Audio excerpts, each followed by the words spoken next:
Cox's Bazar tourist পুলিশের প্রধান নাকি আফেল মাহমেদ, জানি না আমি।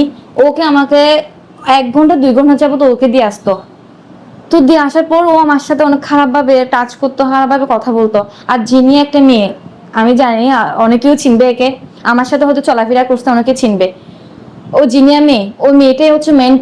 ওকে হেল্প করে, যে মানে আমার হাজবেন্ড রাকিব ইসলাম সৈকতকে সবকিছু অ্যারেস্ট করে, যে ও জিনিয়া। ও ওকে বলে ও আমাকে দিয়ে আসে, আমার হাজবেন্ড আমাকে দিয়ে আসে। ও আমার হাজবেন্ড আমাকে রেখে ও বাইক নিয়ে চলে যায় 2 সপ্তাহ আগে।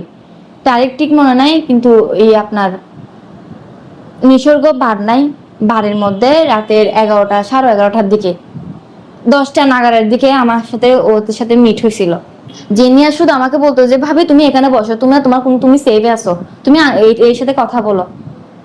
এই সাথে কথা বলে বলে আমাকে দিয়ে ওরা চলে যেত। কেন চলে যেত ওরা, কেন আমাকে দিয়ে চলে যেত? এরপর এর সাথে আমার সাথে কি হইতো, মানে আমি সকালে বুঝতে পারতাম যে আমার সাথে কি হয়েছে না হয়েছে। তখন সকালে কিন্তু আমার হাজবেন্ড আমার ফাঁসিয়ে থাকতো, তখন আমি বুঝতাম না। তাহলে রাতে যদি ওরা রাতে আমার সাথে থাকতো না কেন, রাতে তাহলে আমাকে কোথায় দিয়ে যাইতো, কেন আমাকে বাজে জিনিস খাওয়াইতো? আমাকে মূলত এখান থেকে ভালোভাবে নিয়ে যেত, নিয়ে গিয়ে আমাকে বসাইতো, খাওয়াইতো। খাওয়ার পর ওগুলো আমি কিছু জানতাম না, পরে কি হইতো না হইতো জানতাম না। নাম হচ্ছে নিসর্গ বার, বারে হচ্ছে নাইট ক্লাব, রাতে হয়, দিনে না। তো রাতে আমাকে নিয়ে যাইতো, আমিও হাজবেন্ড আমার, আমি চলে যাইতাম।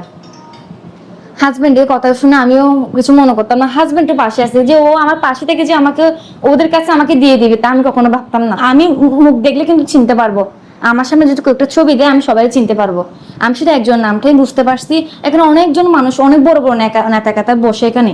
তো এখানে মধ্যখানে যদি আমি মানুষের কথাবার্তা শুনি, কিন্তু নামগুলো আমি নোটিস করতে পারিনি।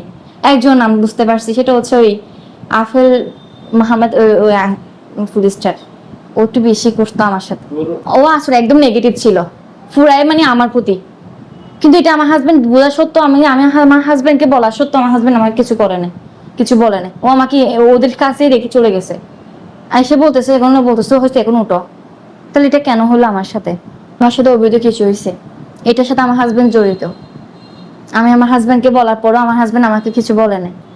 আমি ওই আফেল মাহমুদ ওই মানুষটারে চিনি, আর জিনিয়ার মেয়েটারে চিনি। এরাই হচ্ছে বড় বড় মানুষ এনে দেওয়ার কারণ। এরাই ও রাকিব ইসলাম সৈকতকে মানুষ এনে দিয়ে এরাই আমার সাথে এইসব আমাকে প্রতিবারে গ্যারে নিয়ে যায়, নিসর্গতে নিয়ে যায়। ওরা প্রাইভেট নাকি, এটা প্রাইভেট ক্লাব নাকি, এটা নিসর্গ।